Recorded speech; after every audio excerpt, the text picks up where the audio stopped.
So what do we have here, David? And what we have here is some members of the Boletus family. And I'll just get this big tall one out first. Oh. How we know it's Boletus is it has this tubes or sponge underneath, rather than the gills of an ordinary mushroom. This is actually Boletus edulis.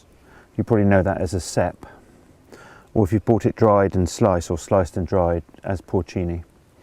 So this one feels a bit soft, and I suspect when we cut into it, it'll have some maggots in the middle, so we won't really be able to use it. Is that the normal size of a cep? Because I always think of a cep as being quite little, really. Okay, they start from very little, and they go to the size of a dinner plate. The little ones tend to be better, and they're harder and firmer. And see, there's one here which looks really perfect. And we'll dig that one out in a minute. That gnawing on the top, that's actually not a slug. That'll be a squirrel that's had a go at that. But we'll take that one out and see what that's like inside. But still okay to eat, yeah, obviously, yeah, with the squirrel nibbling? Yeah, it'll be fine. Yeah, no problem at all. So if you're going to eat this, what we need to do is just peel this sort of spongy bit off. It wouldn't hurt you to eat it, it's just not a very pleasant texture. And actually straight away on this one, we can see that it's got loads of maggots in it. So what I would do on this is I'm going to just cut the... So really no good for anything? Well, the stalk might be alright. And just by cutting it in half and splitting it open, we can see if there's any maggots in the stalk. And what we can do, we can either use the stalk, or we can take it home and dry it, and the maggots shrivel up and drop out, so then you can use the dried version. So it's a shame to waste it. It's a very, very short season, just probably 2 or 3 weeks. And what time of year would that be? End of August, beginning of September. And this kind of weather, perfect conditions for mushrooms? Perfect, yeah, perfect. They love this sort of mizzle, drizzle. It's a little bit cold at night, but they're still quite warm in the day. Yeah, and that just means that's perfect for them to grow in. Always, we're under some pine trees, and that nice bit of grassiness. They like the pine. They grow on the root of the pine tree to sort of feed on. This is your perfect location for them. And what about this one here then? Is this a member of the same family? It's exactly the same. Looks so different though. Yeah. Oh. It's exactly the same, both Boletus edulis, and this one, you can feel how solid it is, and feel how heavy it is actually. You'll be really surprised how much. It's got a lot of weight big, to it. yeah. So we'll trim that one in a minute, and then we can see if there's any maggots in it, but I don't think there will be. So that'll be really, really nice. So both of these are safe to eat?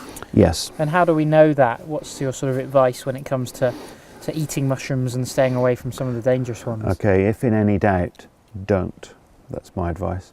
We've picked on, I picked on the cep because it's fairly easy to identify. There are members of the same family that have red scaling on them.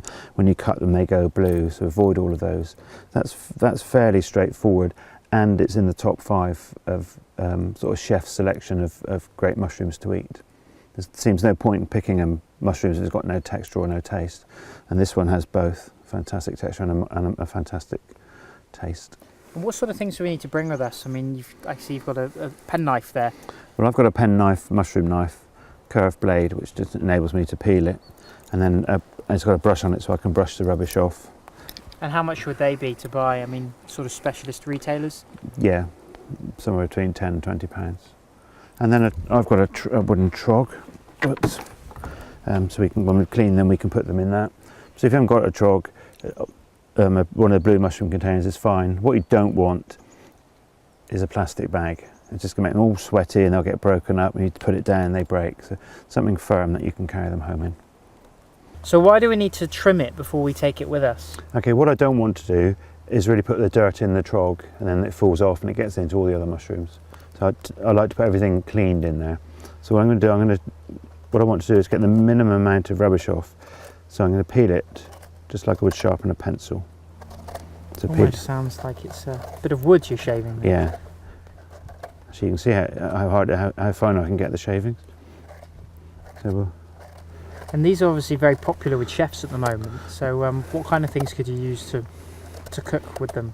Okay, I mean, they're beautiful when they're this firm, just sliced raw as you would a truffle, or just pan fried with a little bit of butter, finish with a bit of cream, and just put it with a nice rare char grilled fillet steak.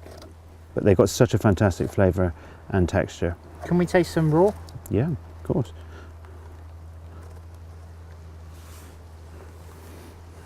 but they need to be firm to be eaten raw. So that was nice and clean. Now I got the minimum off and got the maximum on that mushroom. That's a good 300 grams.